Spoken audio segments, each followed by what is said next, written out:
أعوذ بالله من الشيطان الرجيم بسم الله الرحمن الرحيم يا أيها الذين آمنوا إذا قيل لكم تفسحوا في المجالس فافسحوا يفسح الله لكم وإذا قيل انشزوا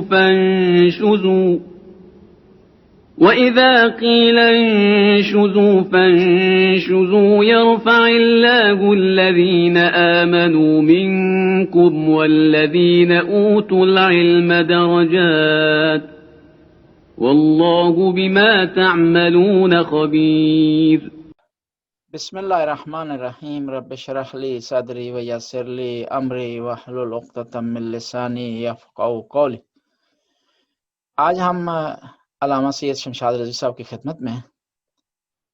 بہت سارے افراد ہوتے ہیں جو مسلسل کام کرتے ہیں، جدوجہد رکھتے ہیں اور قوم و ملت کی خدمت کرتے ہیں، لیکن ان کی خدمات عیاں نہیں ہوتی اور آشکار نہیں ہوتی اور ہمیشہ خفا میں رہتی ہیں.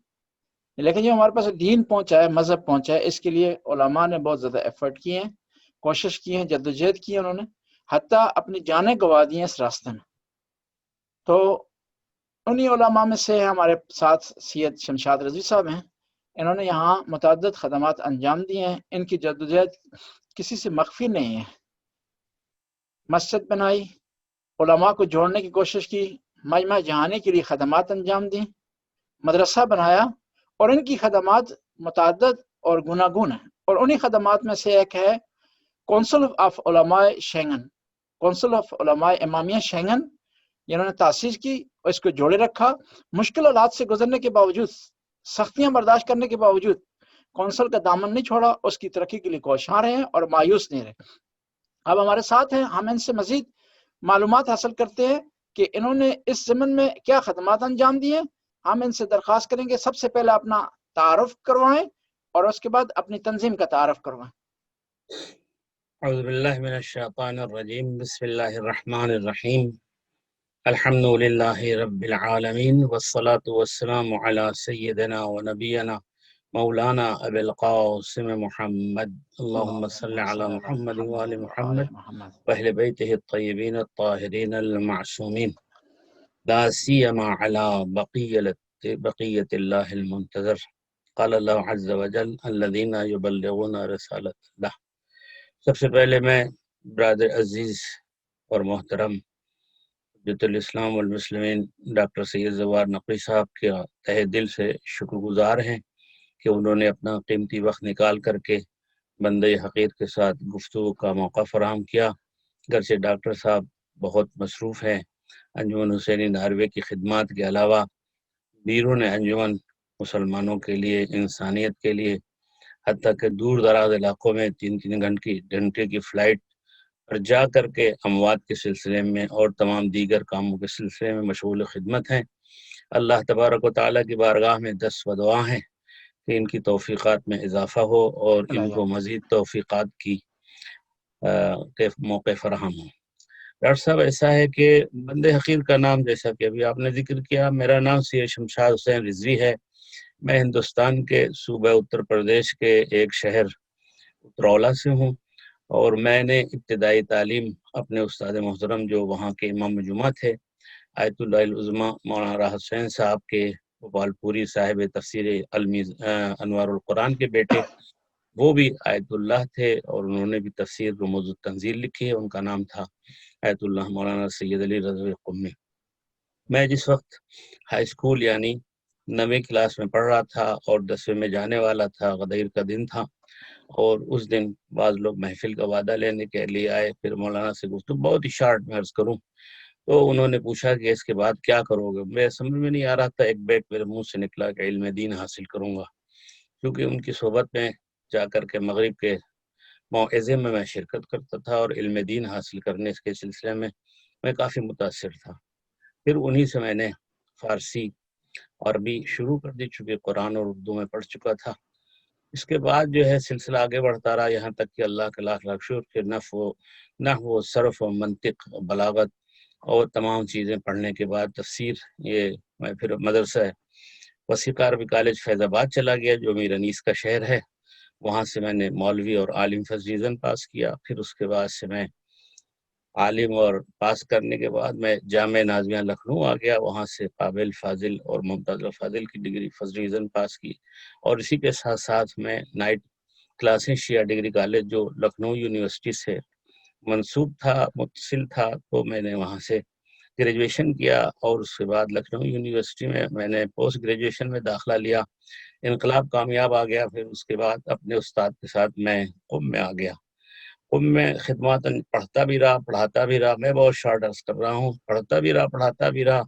درس خارج کے ایک مختصر سے مرحلے میں تھا کہ مجھے جو ہے سازمان تبلیغات اسلامی کی طرف سے اور انجمن حسینی ناروے کی دعوت پر جو شیعان حیدر کرار کی پہلی تنظیم ناروے میں تھی تاسیس ہوئی تھی. اس وقت کے صدر جناب سید سجاد حسین قادری صاحب تھے. انہوں نے دعوت دی اور میں ان کی دعوت پر انجمن حسینی آ گیا. 8 سال اور تقریباً کم و بیش انجمن حسینی میں رہا. جب افراد مختلف ملکوں کے زیادہ ہوئے اور مختلف زبانوں ملیت کے لوگ کافی ہوئے تو ضرورت محسوس ہوئی دوسرے سینٹر کی. تو پھر مرکز توحید اسلامی وجود میں آیا اور پھر اس میں ایک ہدف مسجد کا بھی تھا. چنانچہ 1974 میں مرکز توحید اسلامی کی بنیاد پڑی اور اس میں خدمات میں انجام دینے لگا. سن 2000 میں زمین خریدی گئی. 2013 میں اس کا کام شروع ہوا. 15 سال تک ہم لوگوں نے کافی جد و جہد کی مسجد کے پیسے اکٹھا کرنے میں. 15 میں جو ہے وہ تعمیر مکمل ہو گئی.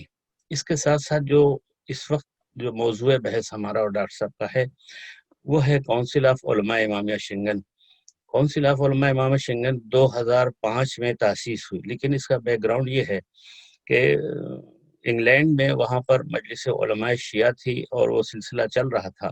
یہاں شنگن کے مومنین سے کوئی رابطہ نہیں تھا اور وہ شنگن کے مومنین محروم تھے علماء کی خدمت سے. تو اس پر جو ہے میں نے مولانا ذاکر صاحب قبلہ حجت الاسلام والمسلمین مولانا ذاکر صاحب قبلہ اسٹاکہولم کو اور حجت الاسلام والمسلمین مولانا سید مرید نقوی کو فون کیا کہ آپ لوگ کیا سمجھتے ہیں کہ شنگن کے مومنین اسی طرح محروم رہیں. اور پھر ہم تینوں میں آپس میں باتیں بڑھتی رہیں یہاں تک کہ اتفاق ہوا اور ہم لوگ سویڈن میں اکٹھا ہوئے. ہم تینوں وہاں پر اکٹھا ہوئے. بات بڑھتے گئی. پھر وہاں حجت الاسلام والمسلمین بابا شیخ وائزی تھے. ان سے بھی مشورہ کیا گیا. وہاں پر ہم لوگ زہرانے میں تھے. اور پھر اس کے بعد سلسلہ آگے بڑھتے 2005 میں میلان میں جو ہے یہ کونسل تشکیل پائی اور وہاں پر ہم نے جو ہے ہم تینوں نے مل کر طے کیا تھا. چنانچہ وہ دستور العمل کی ذمہ داری میرے سپرد کی گئی اور وہ دستور العمل لے جا کر کے پھر وہاں پر تمام شنگن میں جو موجود علماء اس وقت تھے ان کو دعوت دی گئی اور وہ لوگ تشریف لائے. پھر ان کی موجودگی میں یہ کونسل تشکیل پائی. اس میں مولانا مرید صاحب جو ہے وہ صدر بنائے گئے. میں سیکریٹری اور خزانچی کے لیے مولانا ذاکر صاحب کو کہا گیا اور باقی لوگ دوسرے کاموں کے لیے مولانا شریف صاحب کو سیکریٹری نشر ارشاد. یہ ابھی مختصر ہے. اگر اس کے بعد جو کونسل سے سوالات ہیں وہ آپ فرمائیے. جو ہے وہ تنظیمیں مختلف انداز سے چلتی ہیں اور ان کو چلانے کے لیے بعض اوقات فنڈ کی ضرورت پڑتی ہے, بعض اوقات افرادی قوت کی ضرورت پڑتی ہے. تو آپ کے مالی جو ہے منابع اور مصادر جو ہے وہ کیا ہیں اس تنظیم کو چلانے کے لیے؟ ابھی فی الحال جو ہے کوئی معین مالی منابع نہیں ہے, لیکن یہ ہوتا تھا کہ کبھی کبھی کہیں سے مومنین کچھ کمک کر دیتے تھے.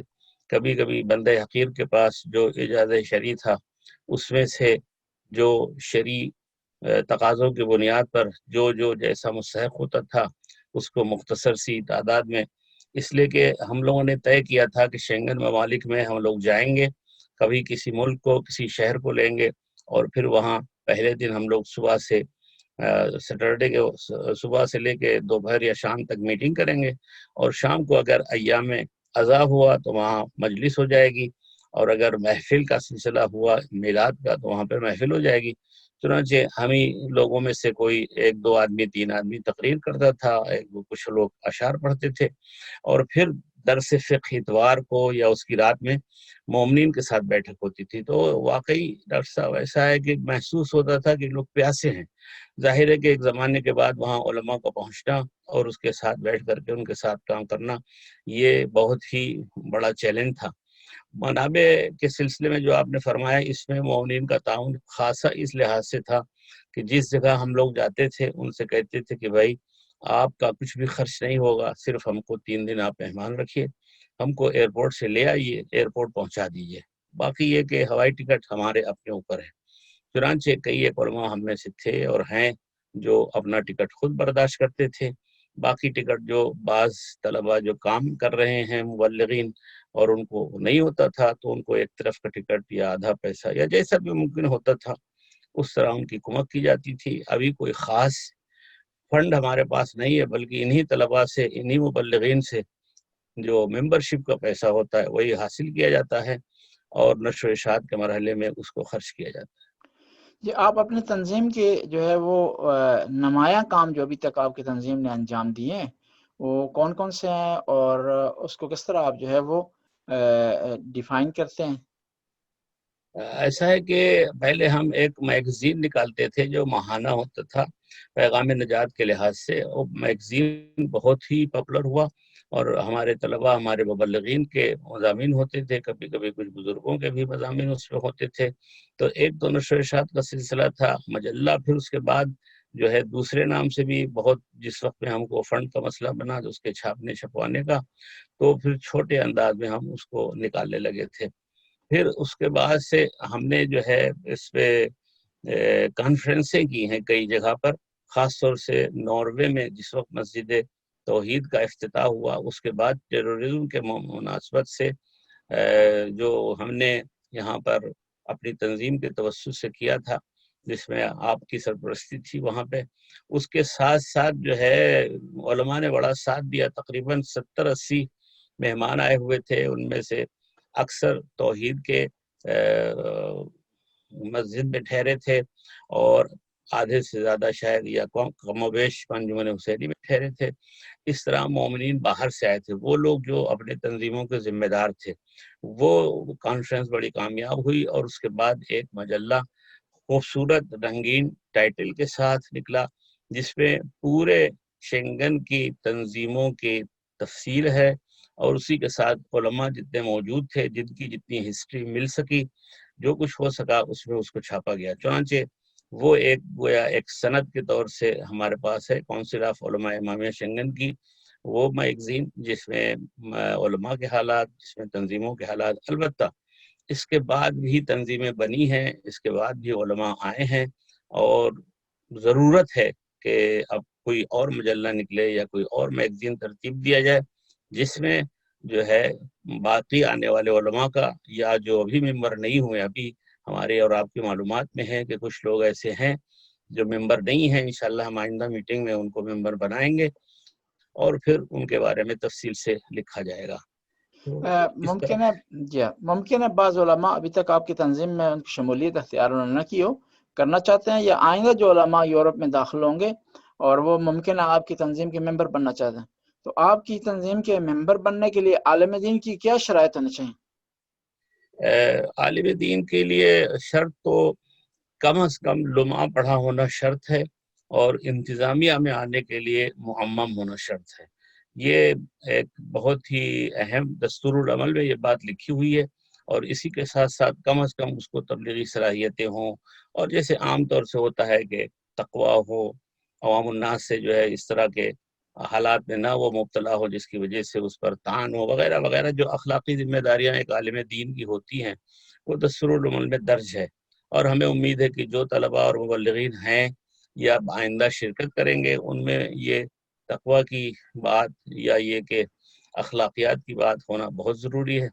اب یہ ہے کہ بہت سے طلباء ایسے ہیں کہ جو شرح لمعہ تک بھی نہیں پہنچے ہیں، لیکن ہماری انتظامیہ نے یہ فیصلہ کیا کہ کم از کم چلو وہ کسی جگہ خدمت تو کر رہے ہیں، کسی جگہ پیش نماز ہیں، یا اگر پیش نماز نہیں ہے بچوں کو پڑھا رہے ہیں، اگر بچوں کو نہیں پڑھا رہے ہیں تو کم سے کم مجلس پڑھنے کے لیے ادھر ادھر چلے جاتے ہیں۔ تو بہرحال کئی ایک ہیں جو اس مرحلے میں ہیں تو قبول کیا گیا. ظاہر ہے کہ پھر وہ اس لحاظ سے اس مرحلے میں نہیں پہنچ سکیں گے کہ انتظامیہ میں آ سکیں، لیکن بہرحال یہ ہے کہ ان کو شرکت کے لیے دعوت دی گئی اور وہ لوگ ہیں اس میں. اور جب آپ نے فرمایا کہ لمحہ شرط ہے، تو آپ کو کس طرح پتہ چلتا ہے کہ ایک آدمی لمحہ پڑھا ہوا ہے یا نہیں پڑھا ہوا؟ ممکن ہے اب یہ عوام کہ جو ہے وہ ہماری اس کو دیکھ رہی ہو ہمارے پروگرام کو، تو ان کو پتہ چلے کہ ہمارے ہاں جو معیار ہوتے ہیں علماء کے درمیان وہ کیا ہوتا ہے. مسئلہ یہ ہے کہ ابھی تک تو کسی کا امتحان لیا نہیں گیا ہے، لیکن یہ معروف و مشہور ہوتا ہے. مثلا فلاں آدمی جامعۃ المنتظر سے پڑھ کے آیا، فلاں آدمی مثلا جامعہ نازیہ سے پڑھ کے آیا، سلطان المدارس سے پڑھ کے آیا، یا یہ کہ فلاں آدمی قم میں طالب علم رہا ہے. تو وہ جب بتاتا ہے تو حسن ظن کی بنیاد پر اس کو قبول کر لیا جاتا ہے. اور اگر آدمی وہ جھوٹ بولے گا تو ظاہر ہے کہ وہ اللہ کے نزدیک جواب دہ ہے. مسئلہ صرف یہ ہے کہ ابھی ہم نے اس کا کرائٹیریا صرف زبانی ہی رکھا ہے، کوئی تحریری نہیں ہے. لیکن ہونا یہ چاہے کہ واقعی ایک معیار قائم ہونا چاہیے، یا امتحان ہو یا مثلا وہ سند پیش کرے. اس کو انشاءاللہ ہم اور آپ مل کر کے اور دوسرے علماء مل کر کے اس میں کچھ طے کریں گے کہ بھئی کم سے کم وہ اپنی سند تو دے تاکہ ہم اپنے فائل میں لگا سکیں. تو انشاءاللہ یہ آئندہ بحثوں میں ہم لوگ کوشش کریں گے کہ اس کی طرف آئیں. اگر اس کی کوئی مشکلات ہوگی تو اس پر بھی ہم لوگ بررسی کریں گے، چھان بین کریں گے. اگر کوئی ایک آدمی ایسا کوئی لیٹر کہیں مدرسے سے لے آتا ہے کہ یہ آدمی کچھ دن یہاں پڑھا ہے یا کچھ عرصہ، تو اس میں معین مشخص نہیں ہے کہ وہ کتنا عرصہ پڑھا ہے یا کون سی ڈگری اس نے حاصل کی ہے یا کون سطح کا، تو وہ آپ کے لیے قابل قبول ہے؟ جیسا کہ میں نے عرض کیا کہ ظاہر ہے کہ مبلغ کی حیثیت سے اس کو قبول کیا جا سکے گا، اس لیے کہ وہ آ کے کہیں نہ کہیں مشغول تبلیغ تو ہوگا. اگر وہ مبلغ ہو جائے گا، وہ خدمت کرے گا، قرآن پڑھائے گا، مجلس کا پڑھے گا، یا مثلا نماز جنازہ کے سلسلے میں، میت کے سلسلے میں کچھ کام کرے گا، تو بہرحال اس کو قبول کرنا چاہیے. اب یہ کہ ویسے کرائٹیریا جیسے کہ میں نے عرض کیا آئندہ میٹنگ میں طے کی جا سکے گی. جی، اس کے بعد سوال یہ ہے کہ آپ کے جو ممبر حضرات ہیں آپ کی تنظیم کے، کون کون سے ممالک میں ہیں؟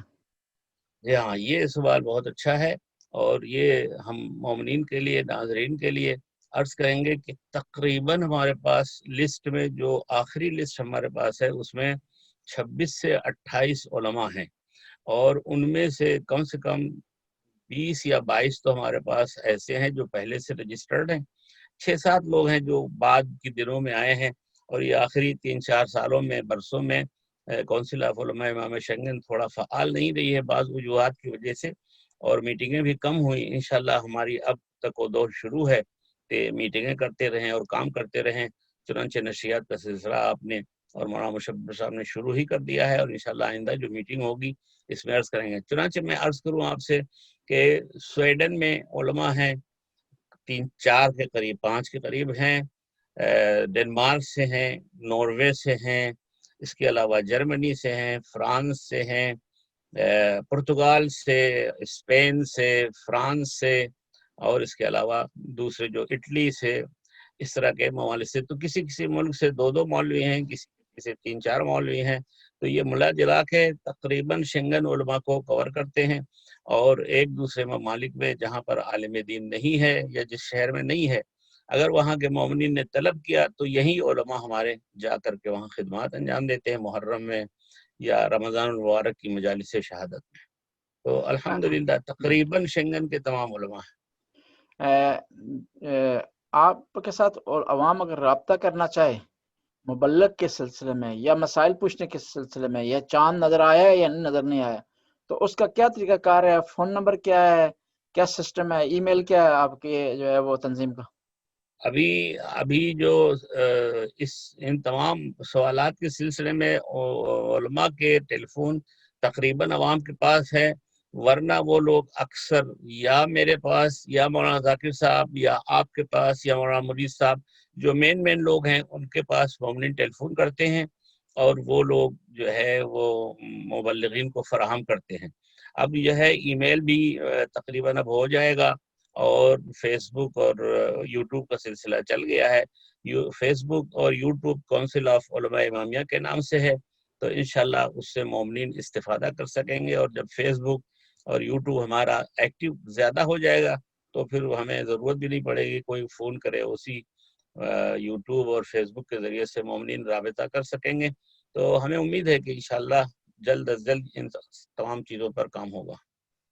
اگر مومنین سے کوئی آدمی آپ کے ساتھ مالی تعاون کرنا چاہتا ہے آپ کی تنظیم کو فعال کرنے کے لیے، مزید ایکٹیو کرنے کے لیے، ظاہر ہے آپ کے تنظیم کے اغراض و مقاصد بہت زیادہ ہیں، لیکن مالی کمزوریوں کی وجہ سے سارے اغراض و مقاصد حاصل نہیں کیے جا سکتے، تو وہ کس طرح رابطہ کر سکتا ہے؟ اصل میں موضوع ڈاکٹر صاحب یہ ہے کہ ہم نے 12-15 سال کے اندر کوشش کی اکاؤنٹ کھولنے کی، اور کم از کم ڈنمارک، سویڈن اور ناروے میں نہیں کھل سکا. اور پچھلے دنوں مولانا ذاکر صاحب قبلہ سے بھی بات ہو رہی تھی، تو انہوں نے بھی بتایا کہ سویڈن میں محالات میں سے، اس لیے کہ ایک اکاؤنٹ کے سلسلے میں ان کو کافی پریشانی ہوئی. تو ابھی ان کی کوشش یہ ہے، وہ یہ کہہ رہے تھے کہ میں سوچوں گا اور بات کروں گا اٹلی سے کسی مومن سے کہ اگر وہ اکاؤنٹ کھول دے، تو اگر وہاں اکاؤنٹ کھل گیا تو پھر اکاؤنٹ میں پیسے بھیجے جا سکتے ہیں. اب یہ ہے کہ مومنین اگر کمک کرنا چاہیں تو فون کر لیں، اب اس کے بعد اس وقت صورتحال دیکھی جائے گی کیسے وہ لوگ مدد کریں گے. لیکن انشاءاللہ اکاؤنٹ کھل جانے پر ہم یوٹیوب اور فیس بک کے ذریعے سے اکاؤنٹ کا اعلان کریں گے.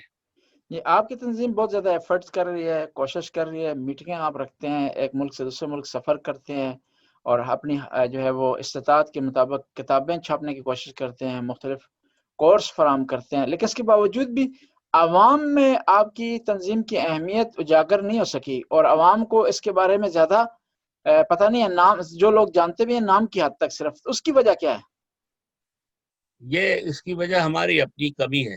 یہ اس کا میں اعتراف خود بھی کرتا ہوں کہ ہمارے جو علماء تھے اور ہیں، انہوں نے جا کر کے جہاں بھی مجلس پڑھنے کے لیے گئے یا جہاں پر تبلیغ کرنے کے لیے گئے، انہوں نے اپنی تنظیم کا تعارف نہیں کرایا. یہ ہماری کمی ہے.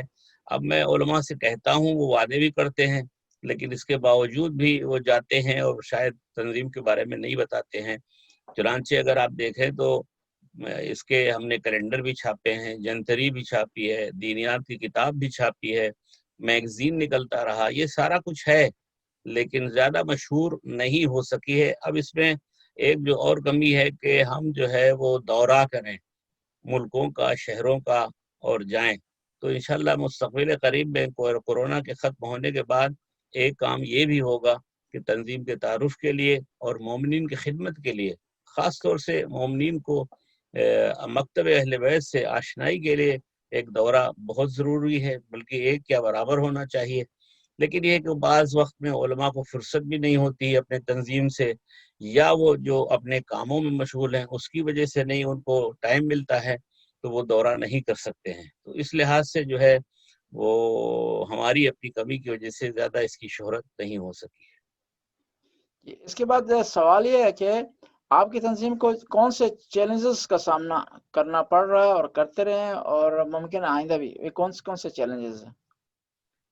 چیلنجز میں تو ابھی ہماری جو گفتگو آپ ہمارے اور آپ کے درمیان ہوئی، اس میں سب سے پہلا مرحلہ مادی مسئلہ مالیات کا ہے.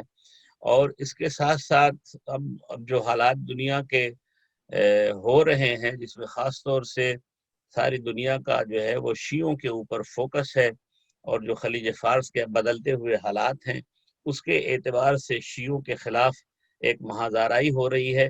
تو اب مستقبل میں یہ اندازہ کیا جا سکتا ہے کہ ہمیں جو ہے زیادہ سے زیادہ اپنے مکتب اہل بیت کی تبلیغ کے لیے کوشاں ہونا چاہیے.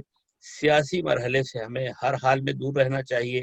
سیاسی پہلوؤں پہ نہ ہم گفتگو کریں گے، اور نہ ہی ہم سیاسی پہلو گفتگو کرنے کی پوزیشن میں ہیں، اس لیے کہ ہم لوگ طلباء ہیں، مبلغین ہیں، دین اسلام کی تبلیغ کے لیے آئے ہیں. مومنین کی جو دینی ضروریات ہے اس پر ہم گفتگو کریں، نہ کہ پولیٹکس کے اوپر. چیلنجز تو بہت ہیں، اس لیے کہ بہرحال شیعت کے خلاف پروپیگنڈے ہیں، اور شیعوں کے خلاف جو ہے وہ بہرحال ایک خاص دیکھ ریکھ ہے، کنٹرول کیا جا رہا ہے. تو اس لحاظ سے چیلنجز مالیات کے علاوہ عالمی پیمانے پہ جو سیاست چل رہی ہے، خاص طور سے یہودی لابی کی، تو اس میں بہرحال شیعہ اور خاص طور سے شیعہ علماء مشاکل میں ہیں اور رہیں گے. جی، اس سے پہلے کہ ہم آخری سوال کریں، ایک سوال میرے ذہن میں آ گیا، آپ مناسب سمجھے تو جواب دیں، نہ مناسب سمجھے تو جواب نہ دیں. سوال یہ ہے کہ آپ یورپ میں رہ رہے ہیں، آپ کے تنظیم کے ممبر حضرات بھی یورپ کے مختلف ممالک میں، تو یورپ کی جو سسٹم ہے یا گورنمنٹ ہے، اس کا جو رویہ ہے اسلام سے یا اسلامی تنظیموں سے، اس کو آپ کس نگاہ سے دیکھتے ہیں؟ بہرحال اس میں کچھ ایسی چیزیں ہیں کہ جو ہم بیان نہیں کر سکتے، لیکن جو چیزیں ہم بیان کر رہے ہیں اسی میں شاید اس کا جواب مل جائے. مسئلہ یہ ہے کہ مغرب شروع سے جو ہے وہ اسلام کو یا سمجھ سکا ہے یا نہیں سمجھ سکا ہے۔ مغرب مسلمانوں کے کام سے سمجھتا ہے کہ یہ اسلامی تعلیم ہے۔ مثلا فرض کیجئے ایک آدمی شراب پیتا ہے یا ایک غلط کام کرتا ہے، ایک چوری کرتا ہے، اب اس کو لا کر کے اتنا ہائی لائٹ کر کے ٹی وی اور ریڈیو اور اخبار میں دے دیں گے جیسے معلوم ہوتا ہے کہ کیا کون سی بڑی بات ہو گئی۔ یا مثلا ایک کوئی چیز اسلام کے خلاف ہو رہی ہے تو بجائے اس کے کہ ایک لرنڈ آدمی کو، ایک پڑھے لکھے آدمی کو، ایک ڈاکٹر کو، ایک مولانا کو لا کر کے ٹی وی پہ ان سوالات کے جواب لیے جائیں، ایک چھوٹے سے مثلا 18 سال کے لڑکے سے، اور اس سے اسلام کے بارے میں پوچھا جا رہا ہے۔ یا ایک لڑکی کو حجاب کا مسئلہ آیا تو ایک جو لڑکی وہ خالف ہے حجاب کی، اس کو لا کر کے وہ انٹرویو دلا دیتے ہیں۔ یہ بہت بڑی غلطی ہے یورپ کی۔ اس میں چاہیے کہ بھئی جب آپ کو کوئی سوال کرنا ہو تو کسی پڑھے لکھے آدمی سے سوال کیجئے، کسی پڑھے لکھے آدمی سے آپ اپنی غلطیوں کا، حالانکہ بعض اخبارات آتے ہیں، آپ سے بھی انٹرویو لیا ہوگا، ہم سے بھی یہاں لیا ہے، شیخ محمود جلول سے بھی لیا ہے، وہ ساری باتیں ہوتی ہیں، لیکن کہیں کہیں نہیں بلکہ اکثر مواقع پر جو ہے مغربی ٹی وی جب کسی چیز کو پروپیگنڈا کرنا چاہتی ہے تو اس طرح غیر افراد سے لے کر کے انٹرویو اور اسلامی تعلیمات کو جو ہے وہ رگڑ دیتے ہیں۔ تو ایسی صورت میں بہرحال یہ سب مشکلات تو ہیں، یہاں پر چیلنجز ہیں، اور ہمیں کوشش کرنی چاہیے کہ اتنی باتوں کا جواب دیں جو ممکن ہے یورپ میں رہتے ہوئے، تاکہ ہماری خدمات اسلامی مکتب اہل بیت کی کوئی رسوائی نہ ہونے پائے، اسلام کی رسوائی نہ ہو۔ ہم ہر حال میں کوئی بھی غیر قانونی کام نہ ناروے میں کریں گے نہ یورپ میں کریں گے، نہ ابھی تک کیا ہے۔ اللہ کا لاکھ لاکھ شکر ہے، دیگر علماء بھی کوشش یہی کرتے ہیں اور کریں گے کہ قانونی طور سے اپنے ملک میں رہتے ہوئے قانون کا احترام کریں، اور قانون کے احترام کے ساتھ ساتھ اس کی پابندی بھی کریں جتنا دائرہ اسلام میں رہ کر کے ہو سکتا ہے۔ قانون کے خلاف نہ بولے، نہ قانون کو اپنے ہاتھ میں لیں، تبھی صورت ممکن ہے کہ وہ یورپ میں رہ کر کے خدمات انجام دے سکتے ہیں۔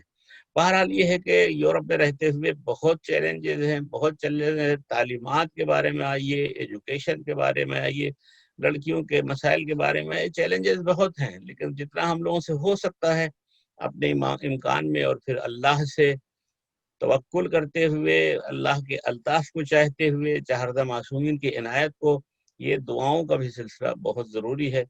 دعا اسلحہ الانبیاء جو ہے وہ انبیاء کا اسلحہ ہے، اور ہمیں کوشش کرنی چاہیے کہ اپنی تبلیغات اور فعالیت کے لیے اللہ کی بارگاہ میں دست دعا بلند کرنا چاہیے، تاکہ ہم توفیقات کے ساتھ ساتھ یہ کام کو آگے بڑھاتے رہیں۔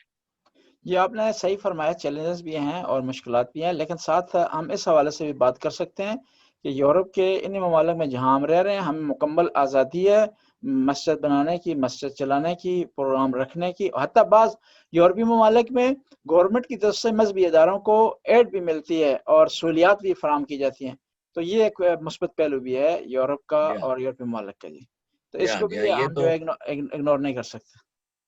اس میں کوئی شک نہیں، میں جب سے آیا ہوں اور ابھی تک اللہ کا لاکھ لاکھ شکر ہے کہ گورنمنٹ کی طرف سے جو قانون ہے، غیر اسلامی تنظیموں کو جو فنڈ ملتا ہے اور اسلامی تنظیموں کو فنڈ ملتا ہے، یہ یہاں کے قانون کا سلسلہ ہے جس پر ہمیں ملک کا شکریہ ادا کرنا چاہیے۔ دیکھیے ڈنمارک میں ایڈ تھی، لیکن یہ امداد کا سلسلہ بند ہو گیا۔ دوسرے اور ممالک میں بہت کم ہے، صرف ناروے، سویڈن میں ہمارے علم میں ہے جو مذہبی تنظیموں کو پیسہ دیا جاتا ہے۔ دوسرے اور ممالک کی ہمیں اطلاع نہیں، تقریباً جہاں تک میری معلومات میں ہے کہ ان ممالک میں تنظیموں کو نہیں دیا جاتا۔ تو یہ ناروے اور سویڈن کے لیے بہت اچھی خبر ہے کہ یہاں پر جو ہے فعالیت کے لیے آزادی ہے، اور اس کے ساتھ ساتھ ہمیں مدد بھی ملتی ہے۔ تو بہرحال ہم لوگ کوشش بھی کرتے ہیں کہ گورنمنٹ کا شکریہ ادا کریں، اور کوشش کرتے ہیں کہ قانون کے تحت رہ کر کے جو کچھ فنڈ ملتا ہے اس کو صحیح طور سے استعمال کریں، اور اسی لحاظ سے ہم جو ہے اپنی تبلیغی کاموں کو آگے بڑھائیں۔ جی، اس کے بعد جو ہے اگلا سوال ہے کہ آپ کی تنظیم کی وقتاً فوقتاً میٹنگ ہوتی رہتی ہے، اور میٹنگ میں کون سے موضوعات جو ہے وہ پیش کی جاتے ہیں؟ ایجنڈا عام طور پر کیا ہوتا ہے؟ جنرل ایجنڈا آپ کا کیا ہے؟ جنرل ایجنڈا جو اس کا ہدف ہے وہ تبلیغات اور اسلامی تعلیمات کے سلسلے میں جو مومنین کی ضروریات ہیں اس کو پورا کرنا، اور جتنے ہمارے امکان میں ہوتا ہے مبلغ کا فراہم کرنا، لٹریچر کا فراہم کرنا۔ بعض جگہوں پہ قرآن مانگا جاتا ہے، بعض جگہوں پہ مفاتیح الجنان مانگا جاتا ہے، بعض جگہوں پہ تجدید جگہ، یعنی جو ہمارے امکان میں ہے وہ ہم کر سکتے ہیں۔ تو عام طور سے جو ہماری میٹنگوں میں ایجنڈا ہوتا ہے وہ یہی ہوتا ہے کہ علماء کو کیا کیا کام کرنا چاہیے۔ پہلے ہم ان سے وہاں کی رپورٹ لیتے ہیں کہ بھئی آپ لوگوں نے اس 2 مہینے میں یا 1 مہینے میں یا 3 مہینے میں کیا کام کیا۔ ہر عالم دین اپنے مرکز کا یا اپنی تبلیغ کے بارے میں ایک رپورٹ پیش کرتا ہے۔ اس کے بعد سے پھر ہم لوگ اپنے بارے میں بتاتے ہیں کہ بھئی ہمیں آئندہ لائے عمل کیا۔ جیسے مثلا محرم کا زمانہ آتا ہے تو ہم لوگ آپس میں بات کرتے ہیں کہ بھئی اس سال 10 محرم میں ہمارا موضوع بحث کیا ہونا چاہیے تاکہ مومنین اس سے فائدہ اٹھا سکیں۔ یا رمضان المبارک آتا ہے تو اس میں یہ ہوتا ہے کہ بھئی اخلاقیات کے اعتبار سے ہمیں ماہ رمضان میں کیا درس دینا چاہیے، مثلا سورہ حجرات ہے، یا اس کے علاوہ قرآنی تعلیمات کے سلسلے میں جتنے مباحث ہو سکتے ہیں اس پر کام کیا جائے۔ بچوں کی تعلیم کے بارے میں بات ہو، جوانوں کے بارے میں بات ہو، عورتوں کے مسائل کے بارے میں بات ہو۔ تو یہ ایجنڈا ہوتا ہے ہماری میٹنگوں کا کہ ہم لوگ دینی تعلیم اور دینی اصولوں کے اوپر کام کریں۔ جی جی، آخری جو ہے سوال آپ سے پوچھتے ہیں اور انشاءاللہ اس کے بعد جو ہے وہ ملتمس دعا ہوں گے کہ آپ مومنین کو اپنی تنظیم کی طرف سے، ایک تنظیم کے سربراہ ہونے کی لحاظ سے، مومنین کو خاص طور پر جو مومنین شینگن ممالک میں رہ رہے ہیں ان کو کیا پیغام دینا چاہیں گے؟ سب سے پہلی بات، ہم تمام شنگن کے مومنین کو مبارکبادی پیش کرتے ہیں کہ ہماری کونسل آف علماء امامیہ ایک بار اچھی طریقے سے پھر فعال ہو گئی ہے۔ تو مومنین سے ہم چاہتے ہیں اور چاہیں گے کہ وہ ہم سے رابطے میں رہیں، ہمارے یوٹیوب چینل کو اور فیس بک چینل کو دیکھتے رہیں، اپنی ضروریات کے اعتبار سے ہمیں مطلع کریں۔ ہم کوشش کریں گے کہ جتنا ممکن خدمت ہو سکے مومنین کی مراکز کی خدمت کر سکیں۔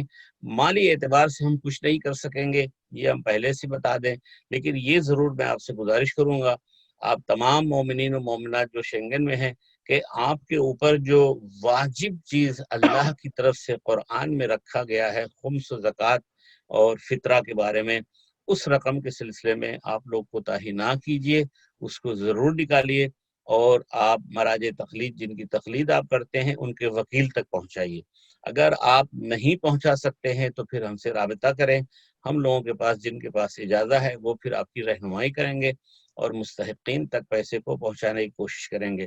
اسی کے ساتھ ساتھ کرونا وائرس کا زمانہ ہے، ہم سب کے لیے دعا گو ہیں کہ اللہ تمام دنیا سے اس منحوس بیماری کو دور کرے، اور خاص طور سے جو مومنین بیمار ہیں ان کو شفائے کامل عطا ہو۔